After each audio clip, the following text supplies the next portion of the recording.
KZN Municipal Pension Fund. Together, we grow your wealth.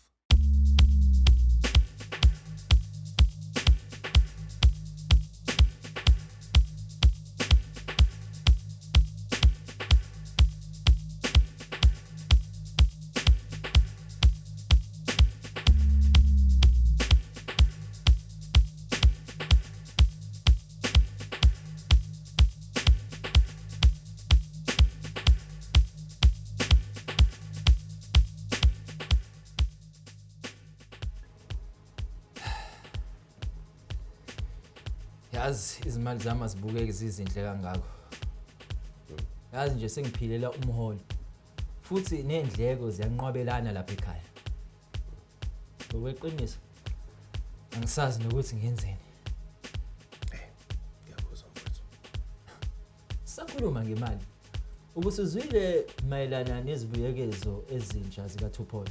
Hayi bese ngizwile ngezibuyekezo ezintsha za Two-Pot. Futhi ke njengoba isikhathi esisha sentelo sesisondele, so mhla ka-1 March 2025 kuze kuyophela umhla ka-28 February 2026. Amalungu azokwazi ukuthi afake isicelo kuwona lo Two-Pot. Khumbuleke ukuthi isicelo ukwazi ukusifaka kanye ngonyaka wentela. Ngiyakuzwa. Hey, indaba ezimnandi lezi. Mana ke uyazi ukuthi lezi zinto zinezinqubo phakathi. Ngabe ukhona umkhawulo empeleni engifisa ukwazi ukuthi imalini engizokwazi ukuyithatha. Lalela, imali okwazi ukuyithatha ungayithatha yonke imali ekhona lapho emnikelweni esikhwameni sakho sokonga. Yes. Imali ke encane ke okwazi ukuyikhipha lapho u2000. Kodwa imali ekhona khona phakathi lapho ihambiselana nokuthi wena unikele emalini kusukela ngenyanga yaSeptember 2024. Ungakhohlwa ukuthi imali okwazi ukuyikhipha izohambiselana nokuthi umthetho wesikhwama sakho uthini. Mana ke asithi ngenza isicelo. Lubukeka lunjani lolu hlelo? Ngoba mina ngiyakwazi ukusiphatha. Kunesigigaba eziningi uma sikukhulunywa ngokwamukela kwemali.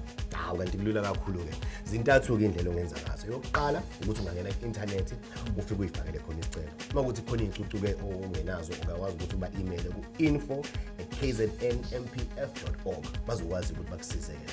Okwesibili ke ungaqonda ngqo emahhovisi ase-KZN MPF bakwazi ukuthi bakusize.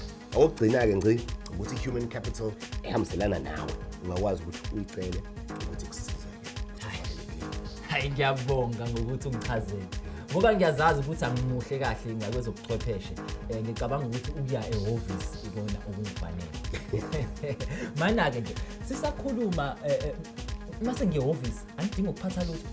Ngingafika nje. Hayi phela khona ke ama-document abalekile kumele ukuthi waphathe. Oqala fanele uphathe certified copy yamazisi. Okwesibili ke imininingwane yasebhanki ibalekile. Okwesithathu ke fanele uthole imvumo kumlingani mawukuthi uphakathi kwesihlukaniswa. Makuwukuthi uphakathi kwaso. Ubuye ukhumbuleke ukuthi ke le mali ke le ikhokhwa kungakapheli insuku eziwu-14.